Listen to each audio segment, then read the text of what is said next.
बार फिर कांग्रेस का चेहरा बेनकाब हो चुका है। कांग्रेस एक बार फिर रंगे हाथ पकड़ी गई देश के खिलाफ षड्यंत्र करते हुए। जी हां, मैं बिल्कुल सच बोल रहा हूं।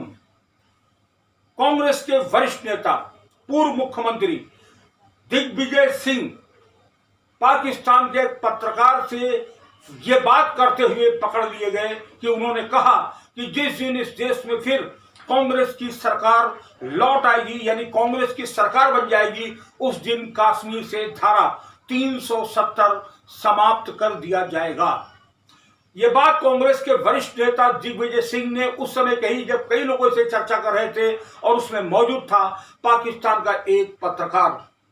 हालांकि मित्रों, ये वाकया कोई पहला नहीं है। इससे पहले भी कांग्रेस के कई बड़े दिग्गज नेता पाकिस्तान के पत्रकार या पाकिस्तान के नेताओं से रंगे हाथ बात करते हुए पकड़े गए हैं।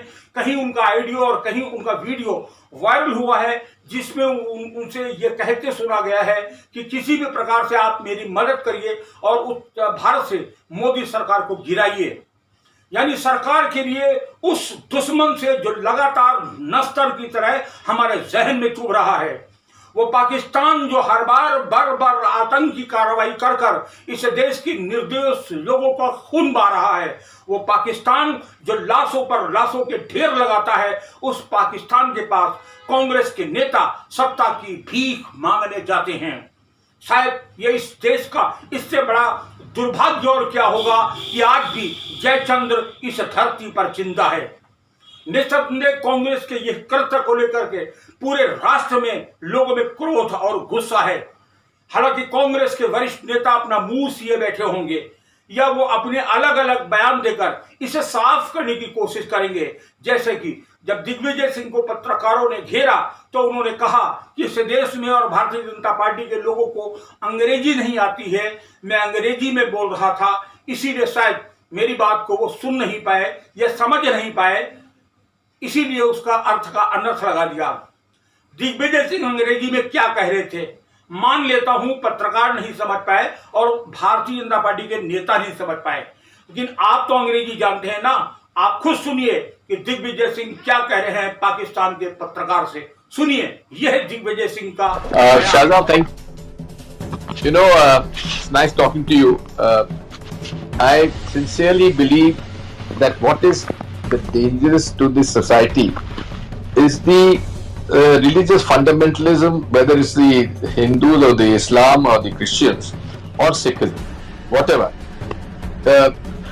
Religious fundamentalism leads to hatred, and hatred leads to violence, and violence is the ultimate in all acts of terror. So therefore, I think the malice and the disease of the virus is the religious fundamentalism. Every society, every religious group has to realize that everyone has a right to follow the tradition and follow the faith which he is adhered to. No one has the right to impose his faith and his feelings and his religion on anyone else. Democracy was not there in Kashmir when they revoked Article 370. Then Insaniyat was not there because they put everyone behind bars. And Kashmiriyat is something which is basically the fundamentals of secularism. Because in a Muslim majority state, there was a Hindu Raja, and both worked together. In fact, the reservation in Kashmir was given to the Kashmiri Pandits in government services. So therefore, the decision of revoking Article 370 and reducing the statehood of J&K is extremely, I would say, sad decision, and the Congress party would certainly have to have a relook on this issue. सुना आपने, दिग्विजय सिंह साफ साफ शब्दों में कह रहे हैं कि जिस दिन भारत में कांग्रेस की सरकार बन जाएगी, उस दिन कश्मीर से धारा 370 समाप्त कर दी जाएगी।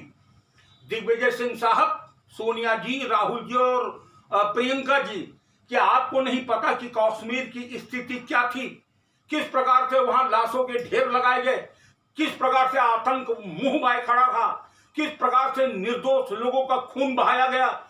नहीं पता कि कैसे कश्मीर के हिंदुओं की महिलाओं के साथ बर्बर बलात्कार हुआ, उनके बच्चों की नरसंग हत्या की गई, कश्मीरी ब्राह्मणों को तहस नहस करके उनके घर लूट लिए गए और उन्हें कश्मीर से मार मार कर भगा दिया गया। तब तो कांग्रेस की हुकूमत थी, लेकिन कांग्रेस ने मुंह नहीं खोला और एक भी कश्मीरी हिंदू की रक्षा नहीं की थी। आज भी वो कश्मीरी हिंदू इस देश में भिखारियों की तरह देश की फुटपाथों पर अनाथ और लावारिस की तरह अपनी जिंदगी जी रहे हैं।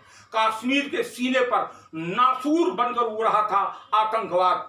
कश्मीर के जर्रे जर्रे में आतंकवाद और सिर्फ आतंकवाद था, और उसी कश्मीर के आतंक का कारण था धारा 370, जिसे भारतीय जनता पार्टी, विश्व हिंदू परिषद, राष्ट्रीय स्वयंसेवक संघ और तमाम हिंदुवादी संगठन लगातार मांग करते रहे कि 370 समाप्त किया जाए। लेकिन कांग्रेस ने कभी इस मांग को समर्थन नहीं किया। लेकिन जैसे ही भारतीय जनता पार्टी की सरकार बनी, देश के प्रधानमंत्री नरेंद्र मोदी ने साहस किया और कश्मीर से धारा 370 को विदा कर दिया। 370 के जाते ही पूरे कश्मीर पर भारत का साम्राज्य हो गया। वहां भारतीय कानून हो गया, भारतीय झंडा हो गया, सब कुछ भारतीय हो चुका था। और शायद कांग्रेस को यही बुरा लग रहा था। यही इसीलिए कांग्रेस के नेता बार बार पाकिस्तान दौड़ रहे थे, चीन दौड़ रहे थे, और चीन के नेताओं से और पाकिस्तान से नेताओं से चिलौरी कर रहे थे, खुशामद कर रहे थे कि किसी प्रकार से मोदी सरकार को गिराओ और कांग्रेस की सरकार बनाओ। लेकिन उन्हें यह जान लेना चाहिए, इस देश की सरकार, इस देश की जनता बनाती है, न चीन बनाती है और न पाकिस्तान बनाता है। फिलहाल कुल लेकर के दिग्विजय सिंह फंस चुके हैं इस बयान को लेकर, और इस बयान को लेकर माहौल गर्म है और भारतीय जनता पार्टी लगातार कांग्रेस पर हमले कर रही है। कांग्रेस के पास अब बचाव का कोई रास्ता नहीं है। लेकिन कांग्रेस नेताओं के इन सुरे बेसुरे बोलों के कारण कांग्रेस सने सने रसातल में जा रही है और देश के लोग जान रहे हैं कि कांग्रेस की मनसा क्या है। हम फिर मिलेंगे किसी नए कार्यक्रम के साथ, तब तक के लिए नमस्कार।